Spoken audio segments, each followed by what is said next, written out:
After all the hype that you've heard over the course of the last 2 years about the Coloradans for Responsible Wildlife Management, we're proud to announce our new venture, the Women of Conservation Calendar, that showcases and celebrates the women that helped defeat Proposition 127. 14 months of the calendar of all of the women that helped, plus more, the convention dates, deadlines, draw application dates, commission meetings, and things going on at the Colorado State Capitol. This is an opportunity to support CRWM and the efforts that we continually work on through the Colorado State Capitol, Colorado Parks and Wildlife Commission, and to address all of the ballot issues that continually arise. We've got some fantastic sponsors that help prop up and just showcase who these women are. Rodeo queens, barrel racers, houndswomen, general sportsmen, mothers, and every avocation you could think, from archery hunting to muzzleloading to rifle hunting and waterfowl as well. These women stuck their necks out to help save the hunt. Get it for yourself. It makes a great gift. Make sure you get it before Christmas, and look at all the other important dates that are coming up. $24.95, SaveTheHuntColorado.com. Through the Gates is produced under the support of the Coloradans for Responsible Wildlife Management to enhance, promote, and defend the North American model of wildlife conservation and responsible wildlife management. That's our mission. We're engaged in fighting at every level so that wildlife management remains science-based and conservation continues to work for our wildlife. To learn more and join the movement, visit SaveTheHuntColorado.com. The North American model of wildlife conservation is the greatest conservation model in the world.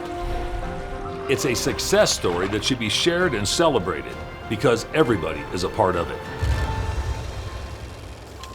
Well, we've got another episode of Through the Gates to Save the Hunt, and myself and my family are in Chadron, Nebraska. We are at the Nebraska Fur Harvesters Convention, and I'm pleased to say that I get a chance to sit down with Mr. Mike Sells. Mike is with the Iowa Trappers Association, has a storied background, has been doing things on a variety of different levels over the course of his lifespan. And we took a little bit of time. We're going to do some other interviews today, but hopefully we provide a little information to the general public about trapping and about individuals' lifestyles and so forth. So Mike, why don't you go ahead and introduce yourself and give us a little bit of rundown of who you are and where you came from. Well, my name's Mike Sells from Washington, Iowa, at in the far eastern side of Iowa. As far as a background, if you're interested in the trapping like I am, I started trapping in 1960.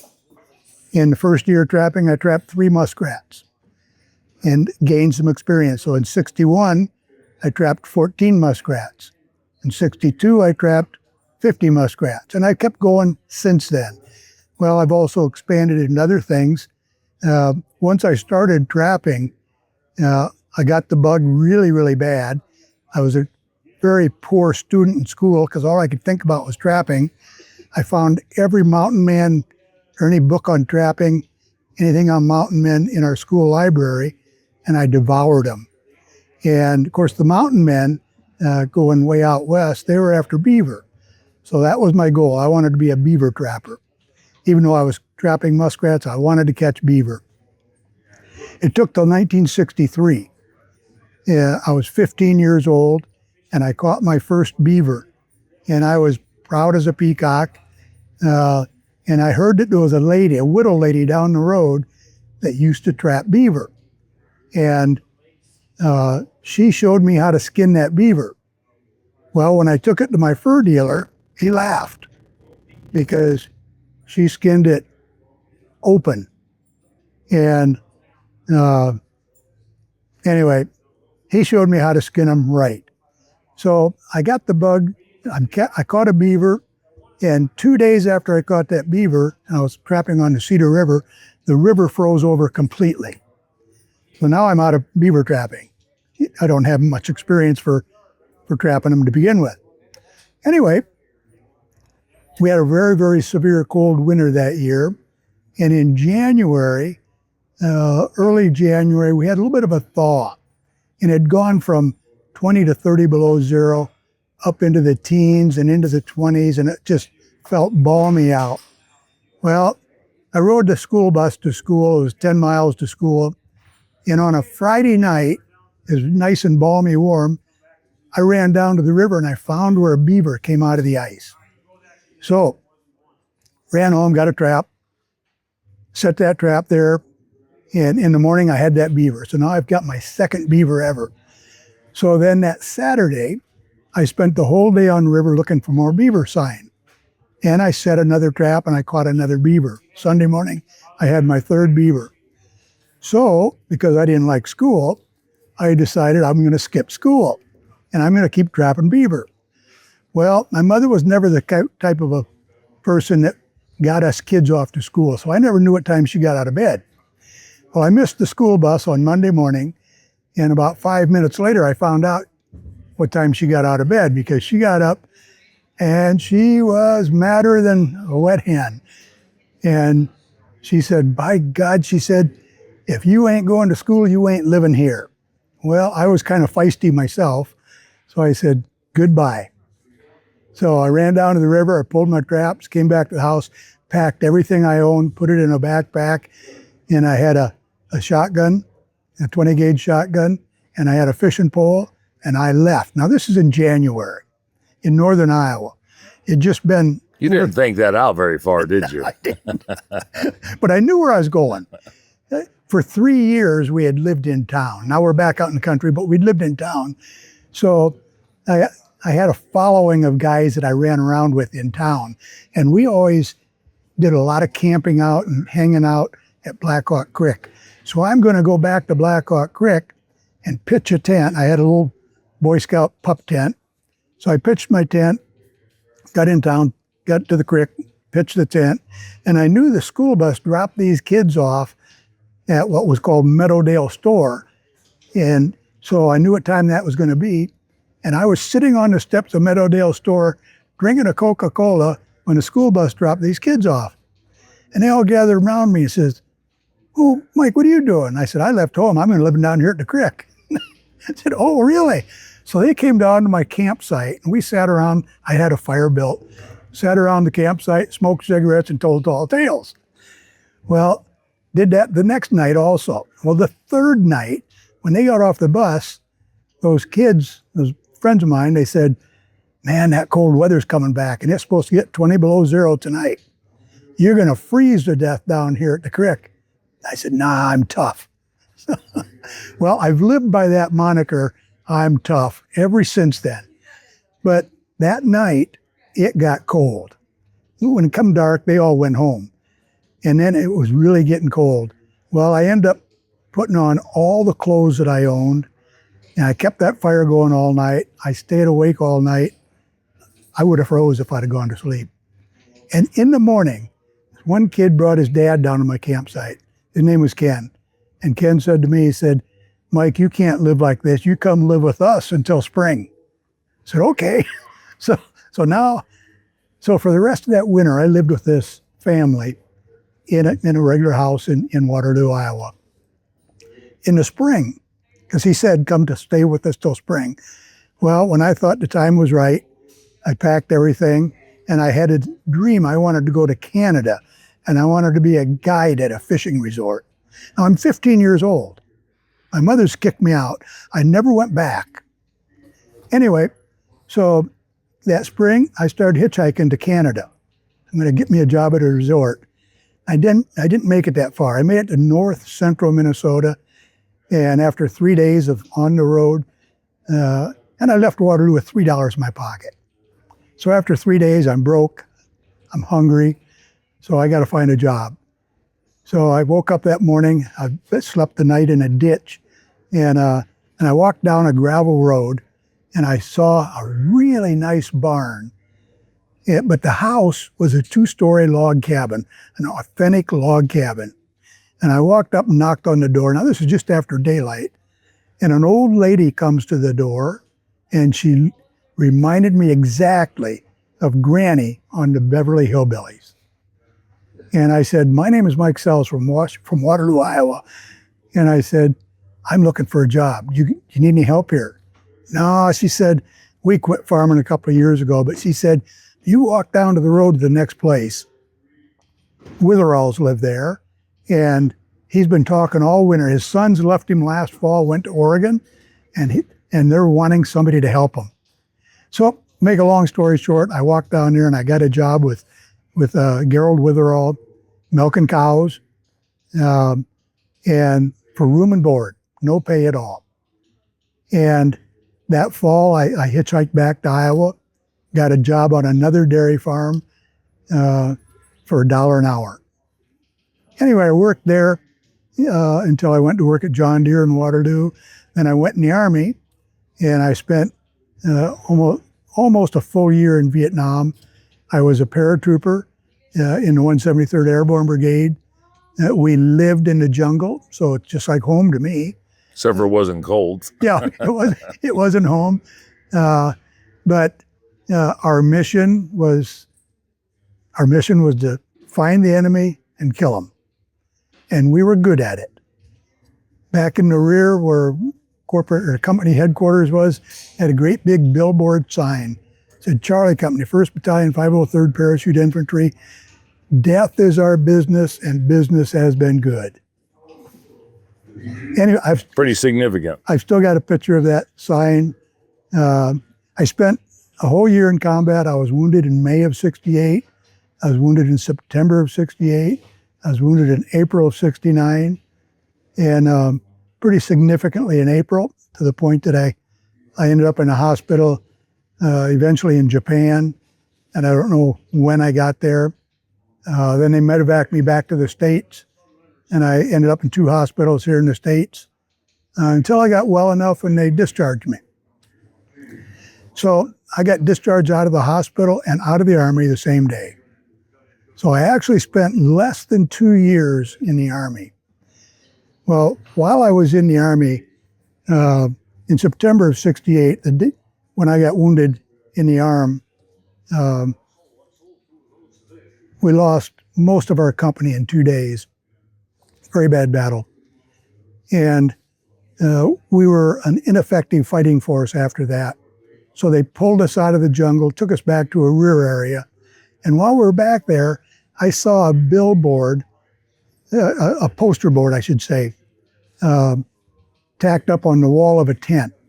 And it said, "Hey GIs, how would you like to have lots of girls from all across the United States writing to you? Send your name and address to the Vietnam mail lady, Cedar Rapids, Iowa." And so me and my buddies, we did that. We sent our names off. Several weeks later, we started getting mail from girls all over. One of those girls was a gal from Waverly, Iowa, which was just north of Waterloo.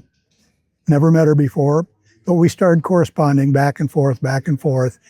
And when I got discharged out of the Army, and I got back to Waterloo, Iowa on the 3rd of June of '69, I called Judy and I said, "I'm back here. You want to go out on a date for the night?" She said, "Yeah." So we went out for our first date on the 3rd of June of '69. We went out for a date every night after that. The 13th of June, I proposed to her, and we got married October 11th. 10-day courting, and then you proposed? Yeah. You got married when? We got married October 11th. So this coming October 11th will be 56 years that we've been married. Congratulations. So anyway, I did a number of jobs in between, going on and continuing on. I became a carpenter. I had a VA apprenticeship to become a carpenter, did that. But then in 1975, I got hired as a game warden in Iowa. Now, let me back up a little bit. The last 2 weeks I was in the Army, I was in a hospital at Fort Gordon, Georgia. And I'm going crazy because I'm feeling like I'm well enough to be out and around. And in his rounds one morning, I told this doctor, I said, "You got to get me out of here. I'm going crazy." And it was a beautiful day. And he said, "If you weren't in the hospital, right, if you weren't in the Army right now, what would you be doing on a beautiful day like this?" And I said, "I'd be out fishing somewhere." And he said, "Our post here, we've got our own game wardens." And he said, "I'm going to pull some strings and I'll get you assigned to work with them until we discharge you." So I actually went to work for the post game wardens in 1969. Couldn't call myself a game warden, but I worked with them. Well, got me interested in the game warden business. And when I was a carpenter, then I applied for a game warden job in Iowa, interviewed against 4 other guys. It was 5 of us interviewing for one job. I got the job. Now, what's significant about that is 3 of the guys that were being interviewed were college graduates. They had a degree in fish and wildlife biology. They wanted to be game wardens. The 4th guy I was interviewing against was already worked for the department. He'd been a park ranger for 5 years, and he was just wanting to make a lateral transfer into the game warden department. Well, my background, I finished 9th grade. My mother kicked me out when I was in 10th grade, so I never finished school. However, I was smart enough after I got discharged out of the Army that I went and took a series of tests, and I got what they call the high school equivalency certificate. And for the Iowa Conservation Commission, they required either a diploma or a certificate. So that's how I got on. After that, they wouldn't hire anybody that did not have a degree in fish and wildlife. So anyway, so I started off as a game warden in southeast Iowa. It was a very rough area. I dealt with some rough characters. Some of you watching this podcast are probably members of the Fur Takers of America, and if you are, you know that I write a monthly article in that magazine called Game Warden Case Log, and in that article every month I describe some of the people that I dealt with. Now, overall, I dealt with a lot of good people, but there was always a few yahoos. Now, back into trapping, I told you I started trapping in 1960. I joined the Iowa Trappers Association in 1973, and apparently I didn't keep up my membership because I see that I rejoined again in 1978. I went to my first convention ever in 1975, the Iowa Trappers Association in Waverly, Iowa that year. I went to my first national convention in 1981 at Marshalltown, Iowa with the NTA. So I've been involved with the Trappers organizations for a long, long time. I've been on board of directors of the Iowa Trappers Association for going on 25 years. I'm a member of the executive council. Within my history within the department, in the 90s, the department decided they wanted to create a fur harvester education course very similar to our hunter education course. And I was on the committee that came up with that very first course that's still in existence today. So if you take the Iowa Fur Harvester Education course and you get your manual, you'll see my name in there as one of the originators of that course. When the department was coming up with a bobcat season, I was on the committee to iron out some of the details for the regulations of allowing a bobcat season. So I'd mentioned when I started off that 3 muskrats and 14, then 15, then 50, and I kept going. In 1970, I caught 99 muskrats in one night, and I thought I was the king muskrat trapper around. Went to town, bragged about it. Some guy said, that's nothing. Old Big Jim Stevenson, he caught 100 in one night. So that then became my goal. I wanted to catch 100 in one night. Well, in 1992, I caught 140 in one night. So I'd finally And we used to, and just for clarity, we used to have a hell of a lot of muskrats. We did. In the day. Yep. And the muskrat population is not decimated because of trapping it. It's been decimated because of a variety of things that have to do with the habitat and the climate and urban sprawl and water development and irrigation and everything. Numerous factors. Mm-hmm.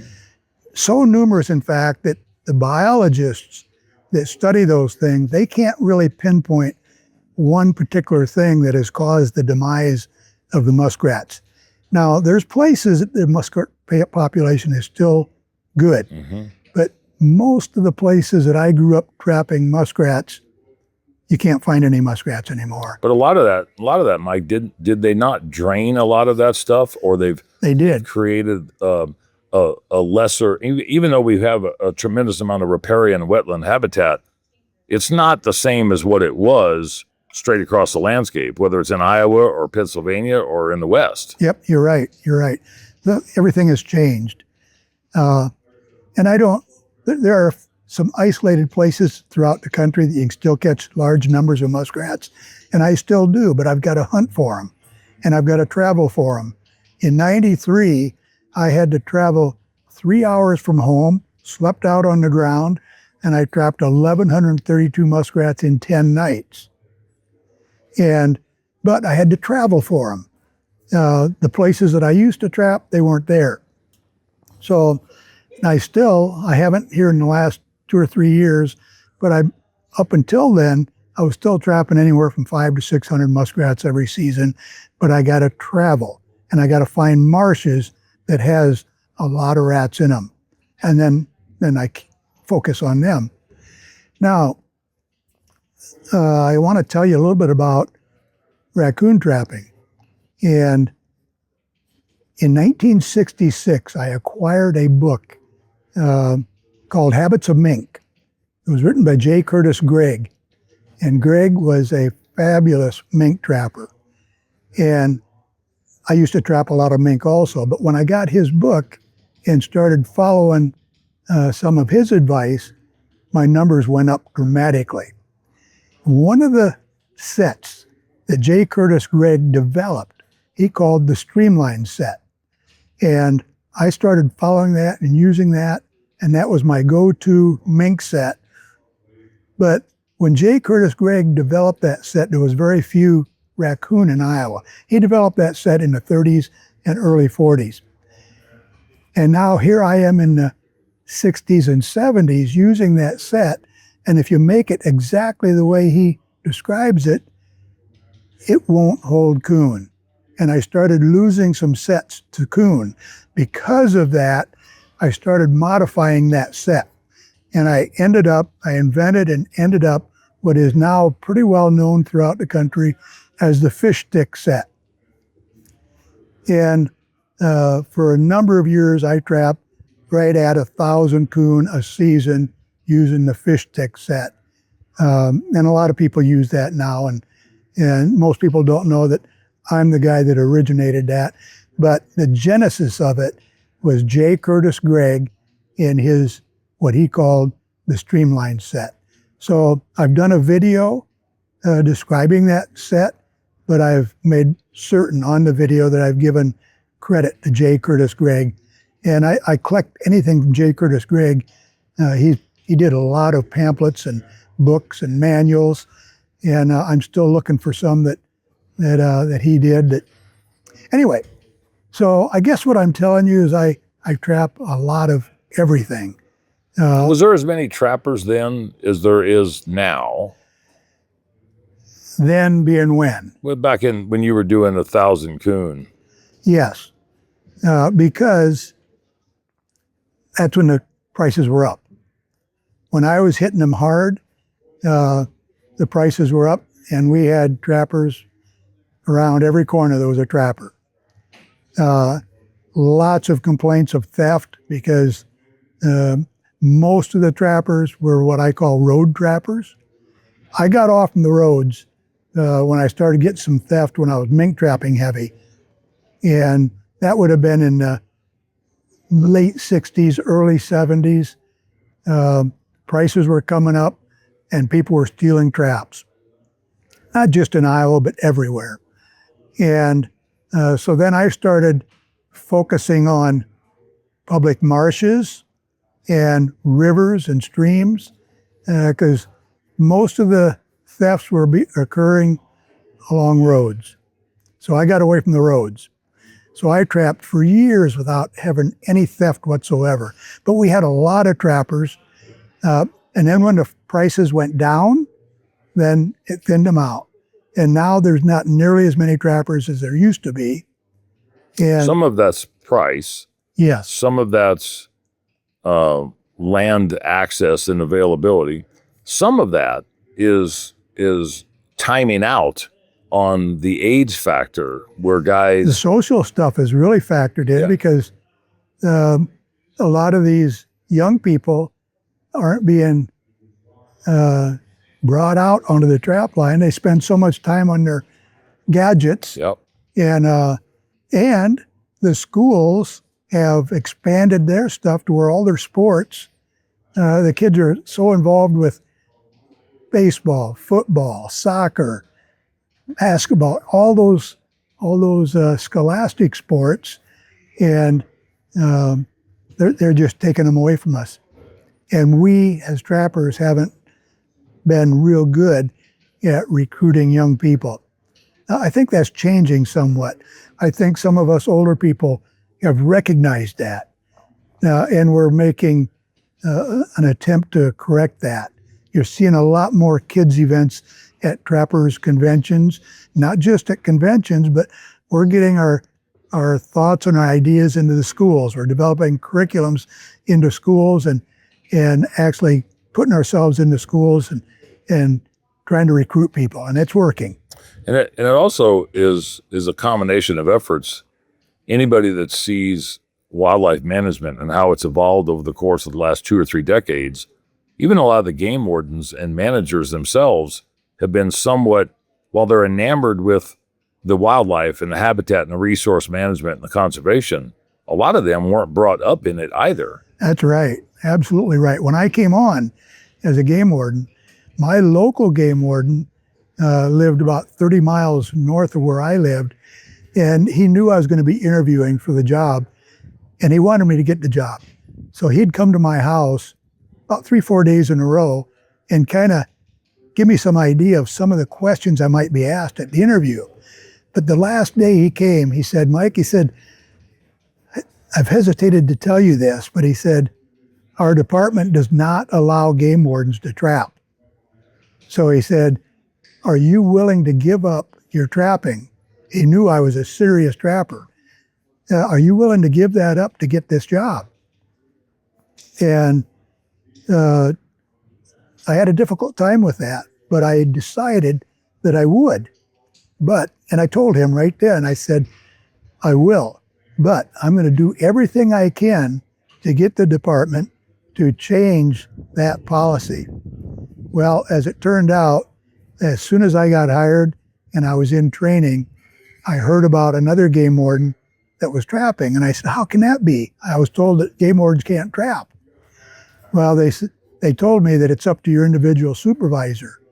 So when I got assigned to my territory in southeast Iowa, that's where that other trapper was at. I went to my supervisor, his name was Rex, and I said, Rex, will you allow me to trap? I said, it's been my livelihood. I said, it's important to me. And he said, yes, I will. But he said, you'll only be able to trap on your vacation and days off. And at that time, we could only have a maximum of 10 days off time from the start of the hunting seasons, which was basically the 1st of September, until the end of the deer season, which was middle of December. And a maximum of 10 days. And I said, well, Rex, will you allow me to save those days and take them all off at once? And he said, yes. So here I'm going to have a 10-day block that I can go. But one more kicker was, and they would not fudge on this, they said I could not trap in the territory where I was assigned. So I came to the department from northern Iowa, and now I'm in southern Iowa, so I still had some really good connections in northern Iowa. So when trapping season came, I went to northern Iowa and I trapped up there for the first several years. Well, in 1978, I transferred over to the Mississippi River. And the morning I left to go trapping, it was on a Monday morning, I left at 3:30 in the morning. That morning, somebody came by my house. We lived 3 miles out of town on a corner of a hard surface road and a gravel road. Somebody came by and shot all the windows out of 3 sides of my house with my wife and 3 young sons in the house. Well, I didn't know about it for several days because I'm off trapping with no communication with anybody. when I found out about it, I pulled my traps, I went home, and I was done trapping for that season. Well, till after the deer season anyway. But that winter, I was in our Des Moines office. I took some evidence into the crime lab. And our department was still small back in those days. And it was about lunchtime, and I happened to be walking in our department, and I walked past our director's office, and he knew me personally, and he saw me walk by, and he yelled at me, he said, "Mike, come on in here." So I stepped into the director's office, and he said, "Have you had lunch yet?" And I said, "No." And he said, "Well, let's go to lunch." Now, that's the way it was back in those days.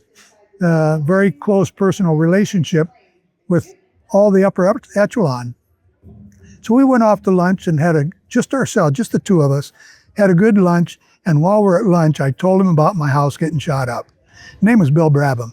And I said, "Bill, is there a good reason why we have a policy that I can't trap in my own territory?" And he said, "Not really, except for we might get some complaints about unfair competition or whatever. You might Favoritism or something along that line."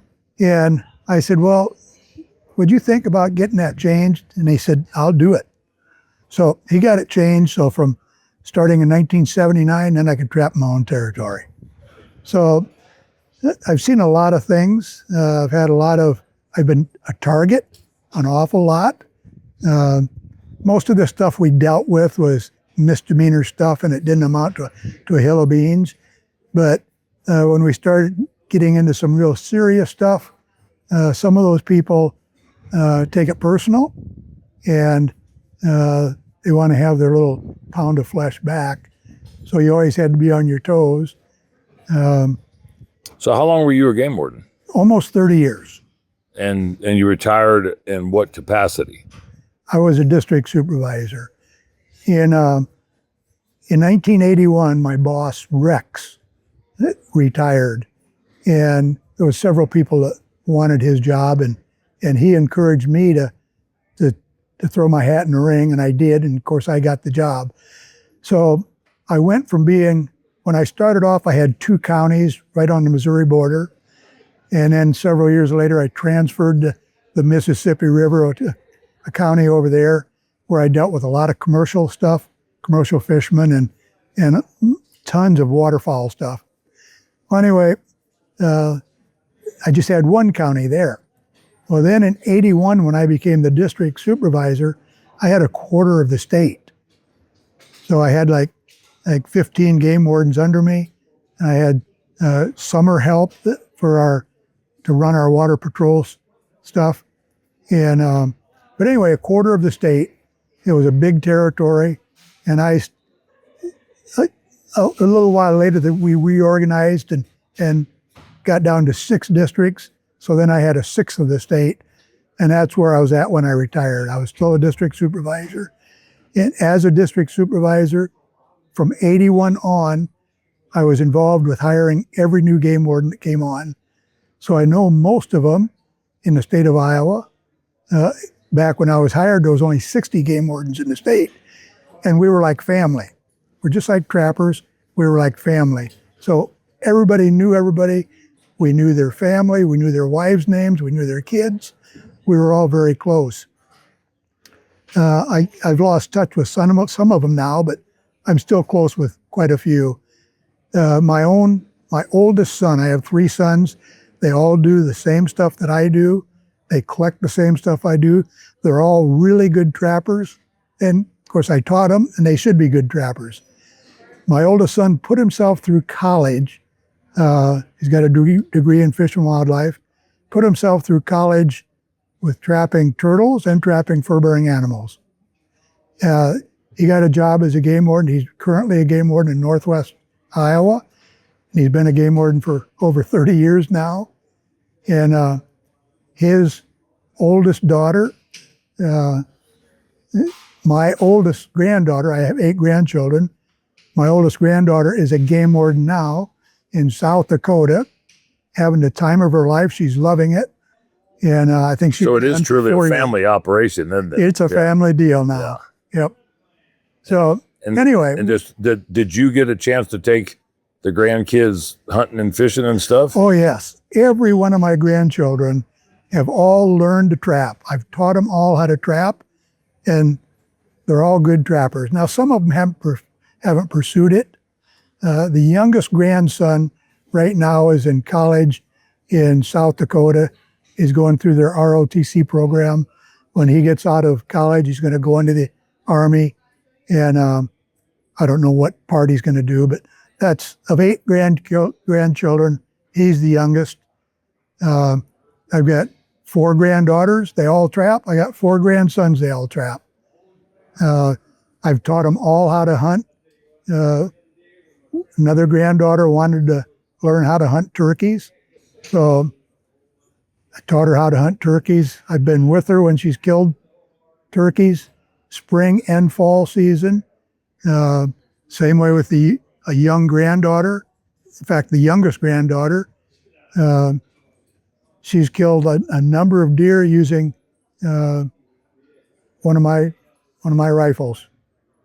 So yeah, I've taught them all how to hunt, fish, trap, forage in the woods for, what, if things go to hell in a handbasket and you got to live off the land, they're going to survive. So I want to jump to something real quick.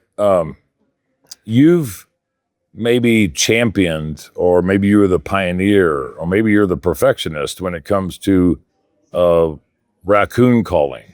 Yes. You do a lot of raccoon calling. Yes. Predator calling, essentially, but raccoons during the daylight. Primarily, yes. And historically, from a raccoon harvesting perspective, for the most part, that's been done with the use of hounds, a lot of times at night, because that's when raccoons are out, or nocturnal for the most part, but also with the utilization of traps over time, over history. How did you get into, were you scared of the dark, that you didn't want to go outside? You said, I want to try this during, how'd you get into raccoon calling during Well, daylight? I'll tell you, that's an interesting, because you talk about hounds. Before I went in the Army, I had 3 coon hounds. And one of them was a female, and she got pregnant, had pups. Pretty soon I had 9 coon hounds. I couldn't hardly keep them fed. But anyway, that's many, many years ago. That was back in the 60s. Well, in 1986, at a NTA convention at Fond du Lac, Wisconsin, I sat in a demo that was conducted by Dennis Kirk from New York. Dennis was a well-known predator caller back then. Dennis had perfected a raccoon sound called coon puppies. And he was explaining in this demo of calling raccoon. A big difference, though, is Dennis Kirk was calling raccoon at night. And in New York, they can use a spotlight. In Iowa, you can't use a light to hunt fur-bearing animals. I was so intrigued with what Dennis Kirk was saying that I bought his cassette tape. He only had one at the time, and it was called Coon Puppies. I bought that, brought it home, and before the season even started, I took that.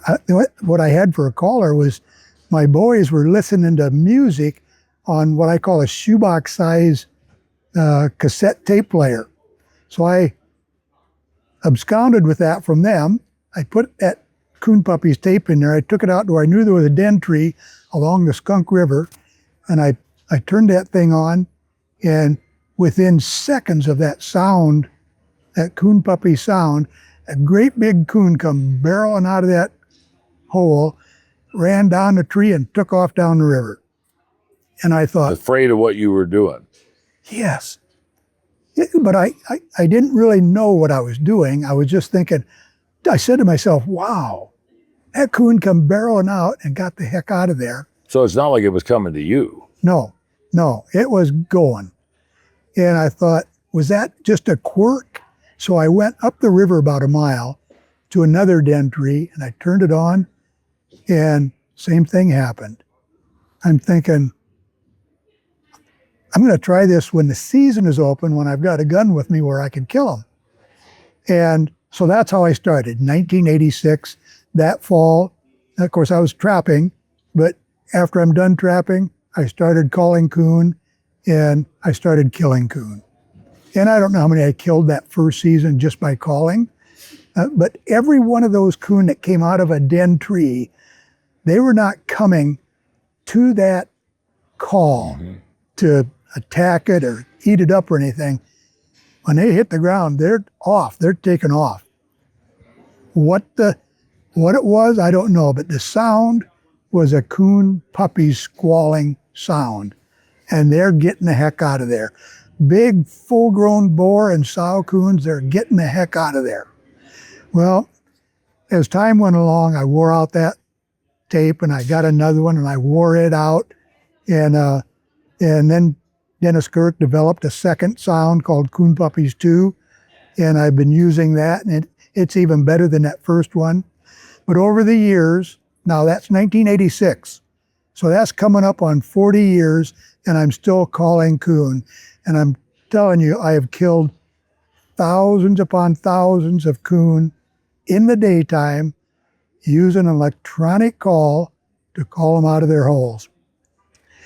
And I got to say, 99% of those coon were coming out to get away from that sound. I have had some come directly to the call. Not very many. Some have. But what it is, I don't know. Do you often get, is there an even balance between males and females or time of year or a tree full of raccoons that where you got multiples in a setting? And let me tell you this. Like I said, I've killed thousands over the years, over this almost 40 years. My best season ever, now this is after I'm trapping, 217 in one season was my best ever. Just calling? Just calling. My best single day of calling was 27. My best out of any one tree, 9 in a row. One after another kept coming out of that tree. 9. What time of the year seems to be the most effective? Well, or does it matter? It doesn't matter. It doesn't matter. In fact, I'm going to tell you now, I was going to conduct a scientific experiment to see if there was any rhyme or reason on when was the best time. And so when I decided I'm going to do this scientific study, I recorded every single kill. I recorded the exact day, the exact hour and minute, and I wrote it down. I carried a thermometer with me. I took the air temperature. I made a notation if it was sunny out, if it was cloudy out, if it was raining out, if it was snowing out. And if I knew the barometric pressure, I did that. Everything you could ever possibly think about. And I did that for 3 years. And then I sat down at the computer and I plugged all that in. And what I was looking for is there's something that's going to spike and tell me that this is the exact best time to be out there. And to make a long story short, nothing stood out. So when people ask me, what is the best time of the day? Or what is the best weather conditions? I tell them, anytime you've got an hour, go out and do it because you're going to have good success. To me, it always seemed to me like I had better success just in front of a storm coming, some kind of a front, just in front of that. That was when I had the most success. Second most success, but nothing showed up on paper, but the second most in my mind is after an extended period of cold weather and they've been denned up. They'll pile up on top of each other. And then when you get a warm spell, they come out. And then when you call them, of course, they're back in their hole, but it seems like they all pile back in. So what I tell people all the time, when a coon comes out of a hole and you kill that thing, first of all, make sure it is totally out of the hole before you shoot. But once you drop the hammer and it's laying there dead, you stay exactly where you're at and you keep watching for another one. And calling at the same time. Yes, the calls still go in the same time. Often another coon will follow out of it. If they're early in the season, they don't seem like they pile up so much together. As the season gets later and the weather gets colder, then they pile up more in the dens together, probably for community warmth. Do you ever find areas where raccoons have in the den where you've got multiple den trees with an eye shot or ear shot or eyesight of each other?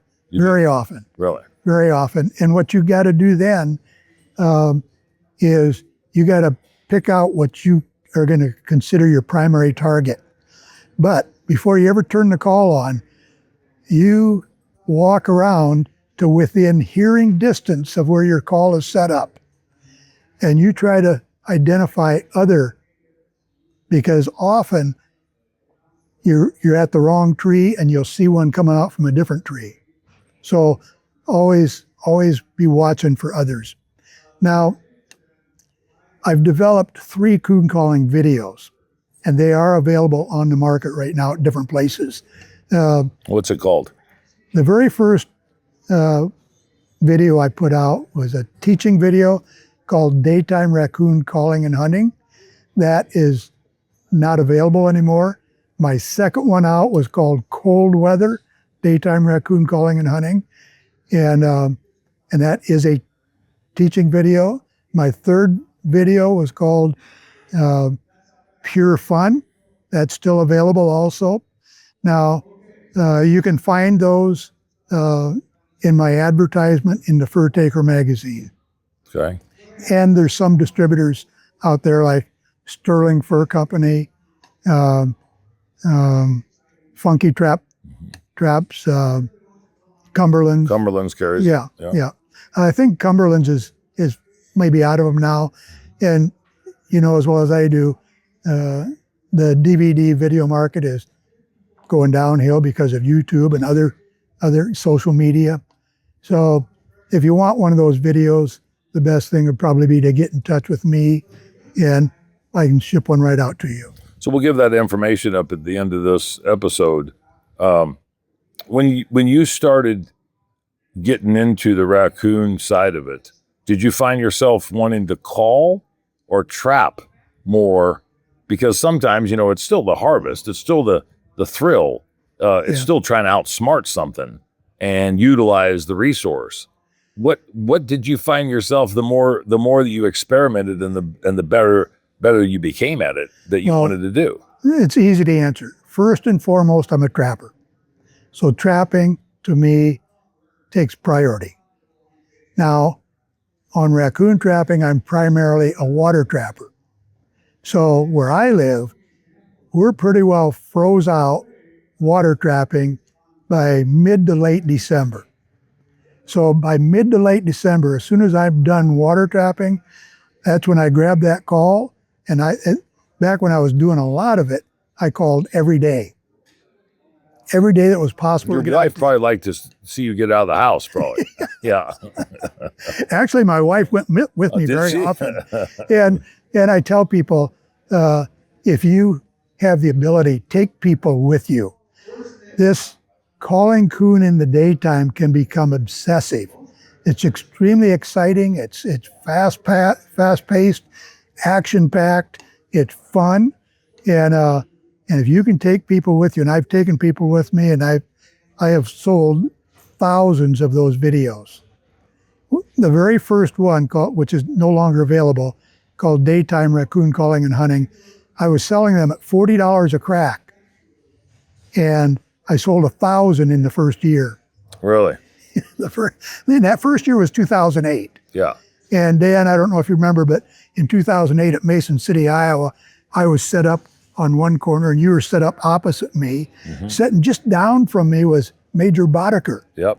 And Major Boddicker came over to me and he'd been listening because I had a player playing some of those sounds. And he was intrigued and he said, "Man, that's exciting." He said, "I want to buy one of those videos." He said, "How much are they?" And I said, "They're $40. And he gulped. And well, he forked out the $40 and he said, "I got to compliment you." He said, I really think that people will buy your video because it's a good video. And he said, they shouldn't balk at $40. That's he cool. said, it's worth it. So have you ever? So you're using electronic call Yes, with the coon puppies. Did you refine any of the sounds yourself, or you just been playing with other people's? Well, a couple things. First of all, I have tried every cassette that was ever manufactured, every raccoon sound. Every one of them worked. But because I started with Dennis Kirk with coon puppies, that's my go-to call. When it gets really cold weather, I have found that Johnny Stewart's cassette called Raccoon Fight worked better in cold weather than coon puppies did. So that's when it's cold, I use Raccoon Fight. When it's mild weather, I use coon puppies. So I mean, without giving all the secrets of the trade, because you're selling videos still, and trying to give people just a taste of what you've done and how you've done it. Is there how long does a guy sit in a stand? 3 to 5 minutes. 3 to 5 minutes, and Yep. so it's fast and furious. If it don't work, it ain't gonna work. Yeah, and I'm not a bit afraid to talk and tell you some of my secrets. Mm-hmm. And if they want more details, they can buy the video. Exactly. But I'll tell you everything that I can. When people would call me and they'd say, "I got your video," and they'd want to pick my brain. Well, first of all, I'd ask them, "Have you got my video, and which one have you got? Where did you buy it?" If they didn't have the right answers, I wouldn't tell them nothing. Mm-hmm. Say, because I didn't believe that they actually bought it. Right. Anyway, where was I going with that? I lost my train of thought. Well, we were talking about the time that you spend on a stand. Oh, okay. So you're out in the woods or wherever you're at. Now, it doesn't have to be trees. You can call out of old buildings. You can call out of hay bales. You can call out of ground dens. Ground dens aren't very effective because normally they're deep enough that if there's a coon down there, he can't hear the sound. If you can get that sound down there to them, they'll come out if they're in there.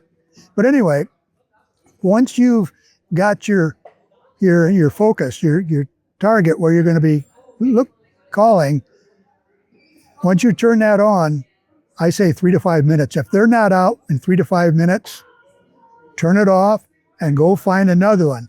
But you got to go beyond what the sound could have traveled to, because if there was coon in other trees within hearing of that first one that you didn't see, they came out and they're gone. They're gone already. Yep.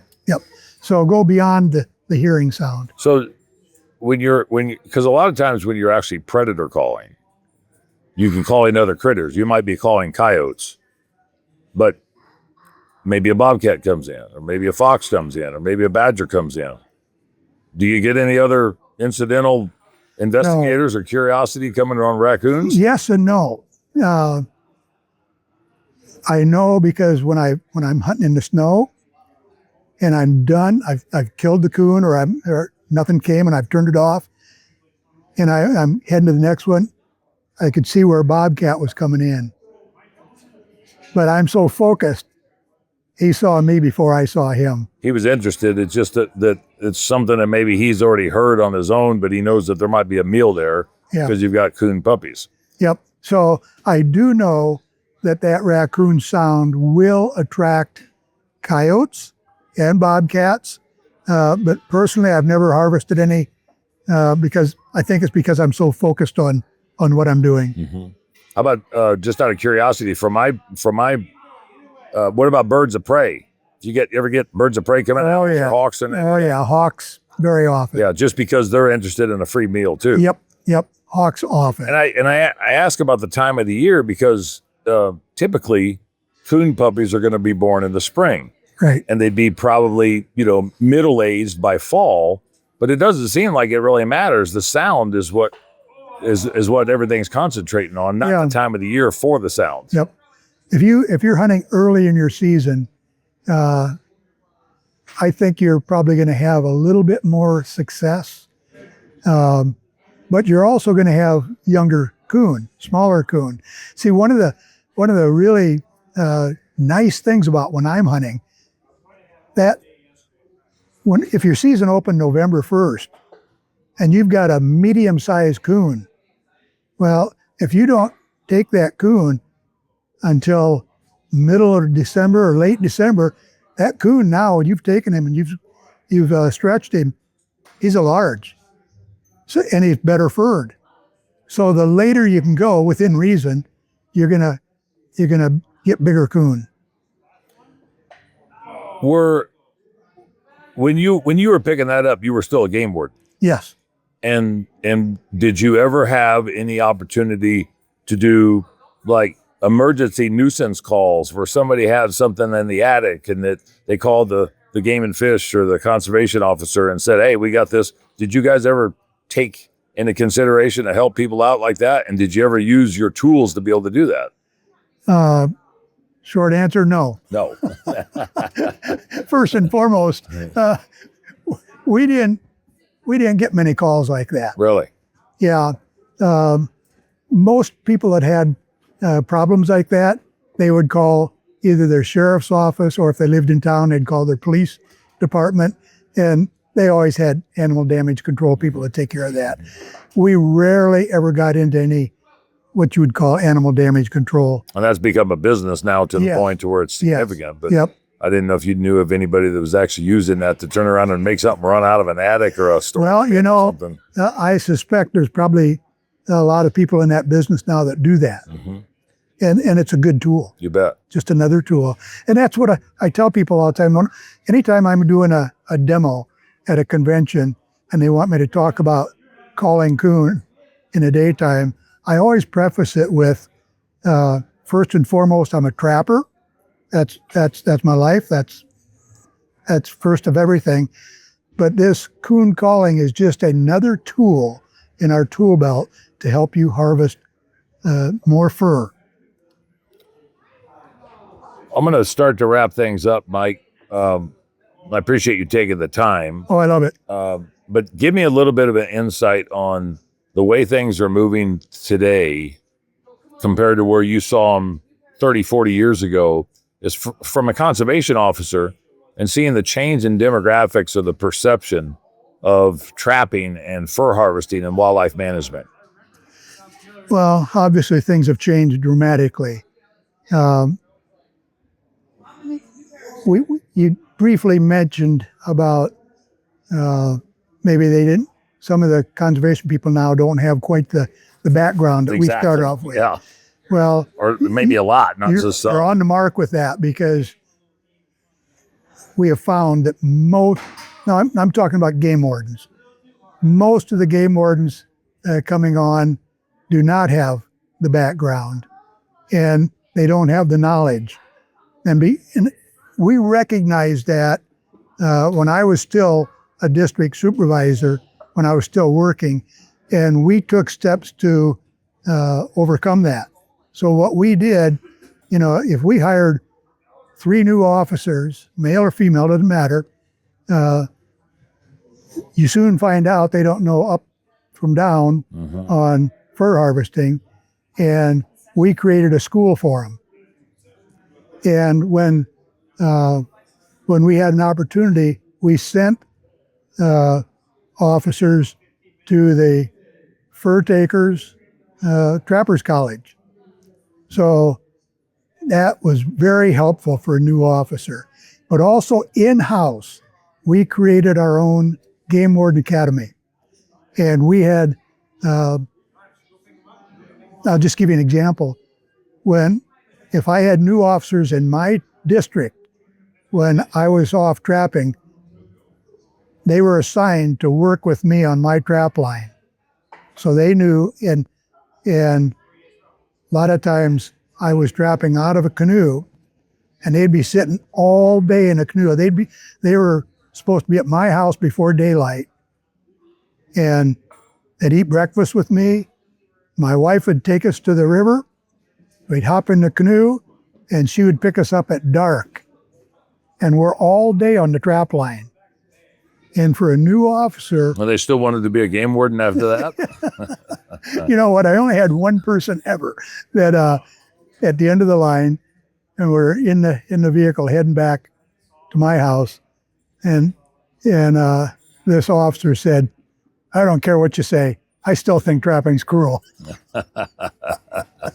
But very, very significant thing there that day with that officer, I had some snares set, mainly water trapping, but I had some snares set on some beaver slides high up on the bank. In fact, about a 30-foot high bank, I had a snare on a really good run coming down. And we're coming down the river, went around a bend, and of course, as a trapper, you know where every set's at. And I'm looking ahead, and I see something in that snare up there. And the closer we get, I realize it's not a beaver. And as I get closer, and this game warden hadn't seen it, and I didn't point it out, but turned out it was a coonhound. Oh, really?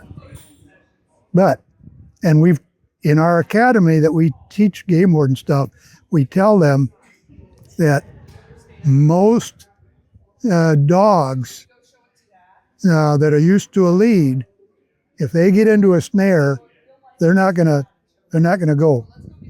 And that coonhound, when it got in that snare, that beaver snare I had, it just laid down and it's just sitting there.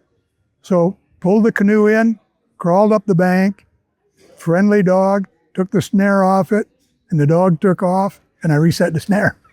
And I think that's part of the lesson that people need to understand too, is that the tools and the management techniques that we've got for utilizing what we do compared to what they were in the 1930s or 40s or 50s or 60s or whatever. The best management practices in the animal welfare side of what we do is 50 times more significant than what it used to be.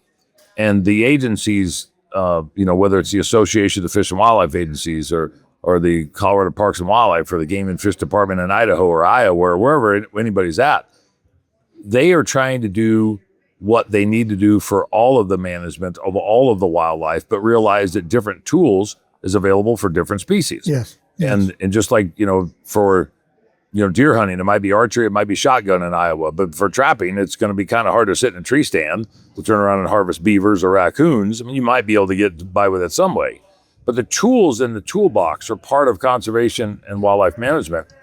And just speak briefly about what you've seen about the perception of the general public over your career, your lifetime, and how people have interpreted conservation and wildlife management, with the flip side of that being on the ecotourism, biodiversity conversation, or the ecoterrorism, I meant to say. Well, first of all, Iowa is somewhat insulated from some because we're very agricultural and mostly rural.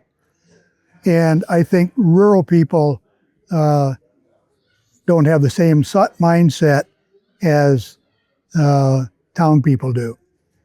And I've never been to where I was around much of a big town. But I do know that the people, it seems like, I hate to label people, but some of the bigger towns is where the liberals hang out. Mm-hmm. And out in the rural areas is the conservative people. And we haven't had a really big problem with the antis. As far as I know, Iowa's been targeted only one time by the antis, and it wasn't fur trapping. They were going to pick off and a smaller little fraction, and that was the turtle trappers. And I've been a turtle man ever since I was knee-high to a grasshopper. I mentioned earlier my oldest son put himself through college trapping turtles and fur, of course. But we were pretty serious about harvesting turtles, but we weren't a big group. At one time, probably the most licensed turtle trappers in Iowa was probably 300. And in 2007, the Center for Biological Diversity, the Sierra Club, the Audubon Society, the North American Herpetological Society, and two others, seven groups combined forces, and they tried to shut down turtling in Iowa. They presented a 19-page document to the Iowa Department of Natural Resources and the Iowa Department of Public Health, maintaining two premises. One was that the turtle population in Iowa could not sustain any type of a commercial harvest. And number two premise was turtle meat was toxic for human consumption. Huh. Just like all the other stuff they say that we can't eat because it's inedible. So that was their two main premises.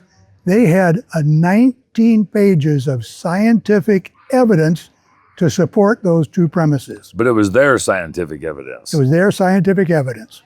So when they did that, that was we got wind of it in March of 2007.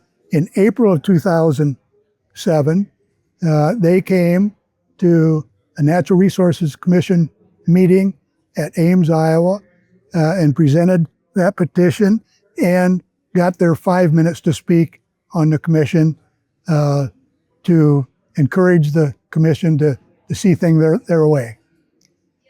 I got up and spoke on behalf of the turtle people in Iowa, and I took with me about 20 people.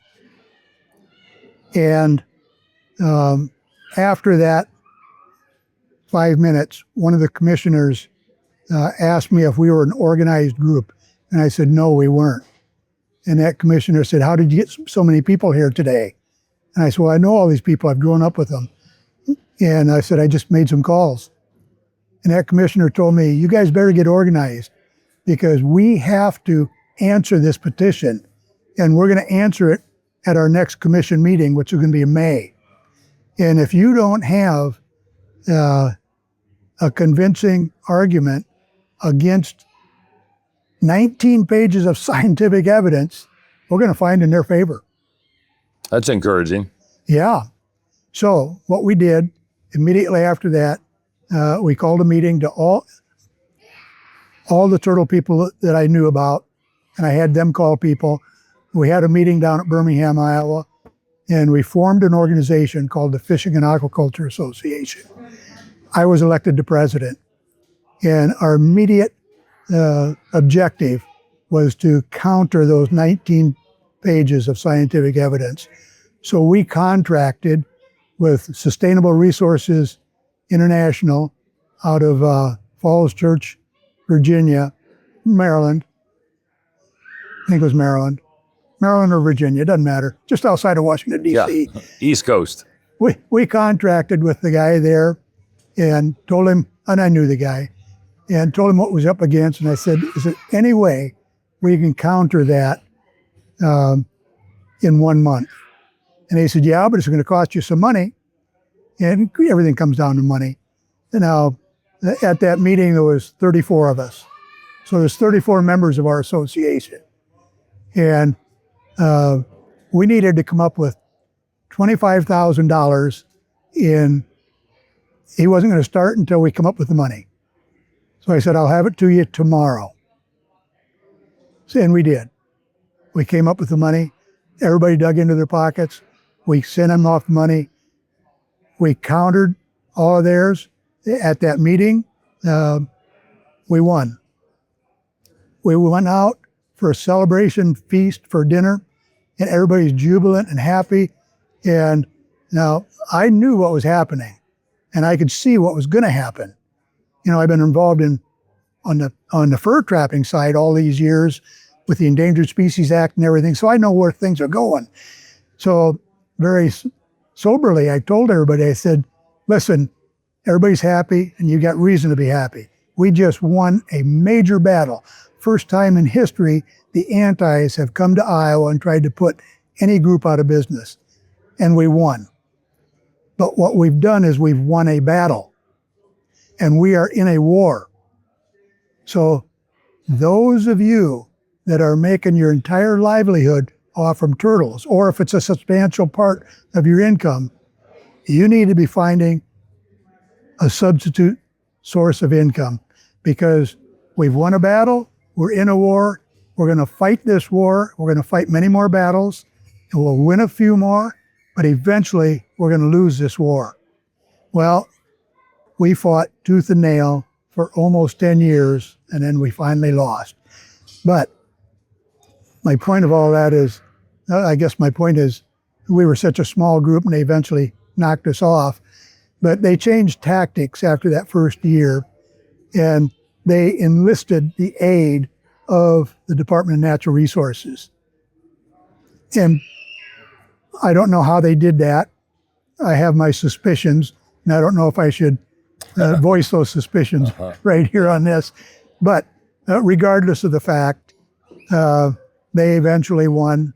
We're now out of the turtle. You can still harvest turtles in Iowa, one, on a fishing license, or you can buy a commercial license for, I don't even know what it is anymore, several $100s, but you can only harvest 3 turtles. Oh, that's encouraging. Yeah. So why spend $500 for a license when you can harvest 3 turtles? Yeah. So anyway, we fought tooth and nail. But that is for people that are in a battle like that. And I'm preaching to the choir here because Dan knows what I'm talking about. I was consumed by that. I felt, because there was nobody that had as much expertise as I did, it all landed on my shoulders. And I felt that if these people are going to survive, I'm going to have to be the person. And it was almost like a 24-hour-a-day, 7-day-a-week job. It totally consumed me, especially that first month getting out that white paper.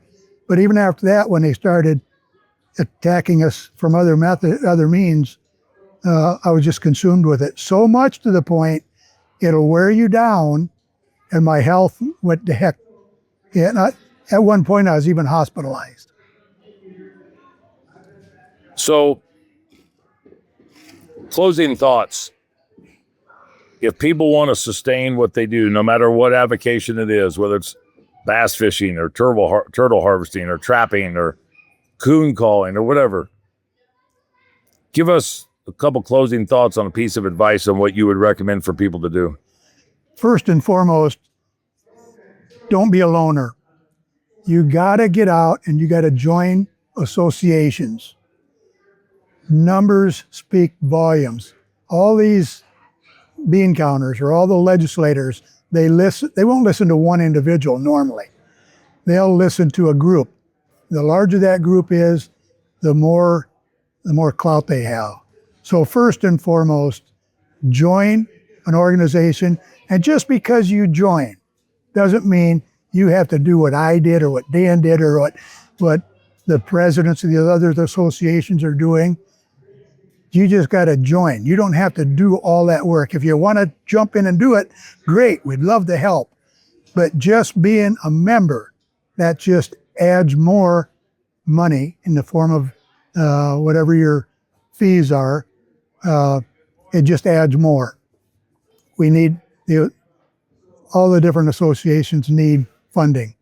So support us by being a member and support us financially as much as you possibly can, even to the point that it hurts.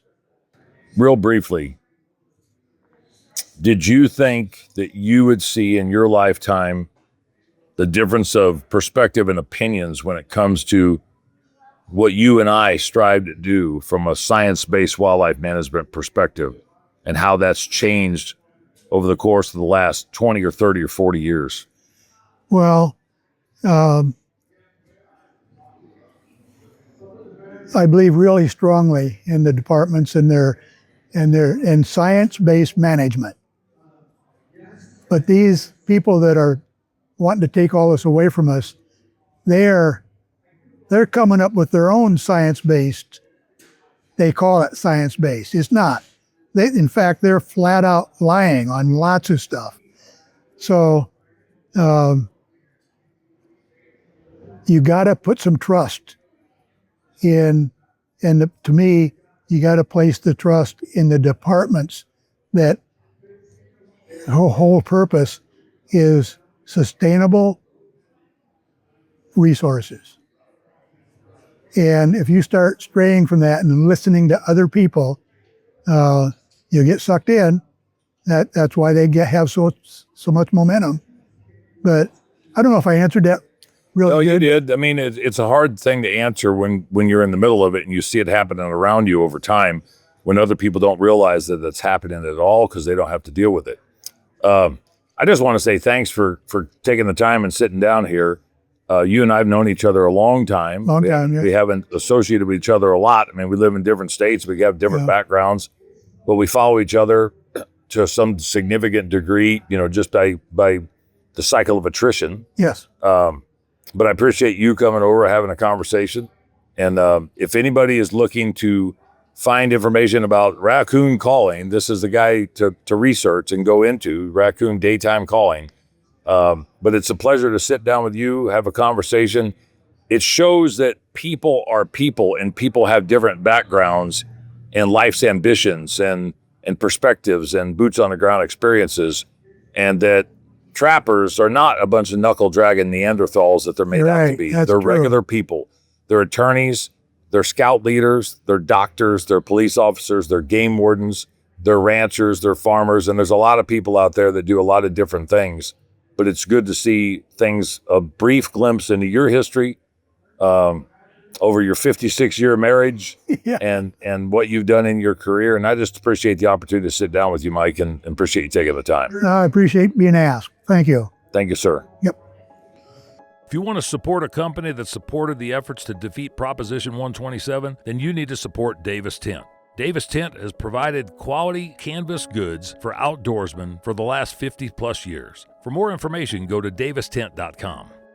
If you want to support another business that was instrumental in helping us defeat Proposition 127, check out Salida Gun Shop. Salida Gun Shop in Salida, Colorado provides quality products, expertise, and knowledge from individuals that actually do what they sell. Go to salidagunshop.com.